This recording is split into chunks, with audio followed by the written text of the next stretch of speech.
Hello everyone, welcome to this channel. In this video I'm going to be showing you how to create your Windows 10 bootable USB drive with Rufus Software. Let's get into it.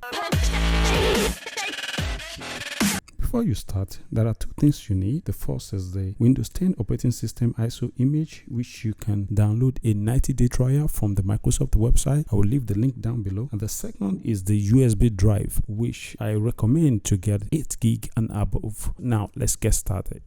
Firstly, I'm going to launch my browser, then type Rufus, or go directly to the website rufus.ie. If you're searching through Google, it's going to give you this option. You can click on the link to redirect you to the Rufus website. Then scroll down. Under the download, you will see the latest update of Rufus. So I'm going to download Rufus 3.18. The next step is to locate the Rufus software on my PC. So I'm going to click on the browser menu, scroll down to download, then show folder. Then I'm going to locate the Rufus software that I downloaded and double click on it. Now I'm going to close and minimize the page. Now this is the Rufus interface. If you observe closely, you will notice that the Rufus interface is blank. Now I'm going to go ahead and insert my USB drive. As you can see, the Rufus software can identify my USB drive. Make sure the boot selection is on disk or ISO image. Then I'm going to click on selecting the ISO image of Windows 10. The next step is to change the volume label name from default to Windows 10. You can leave every other sentence here as default. Then you can start creating your bootable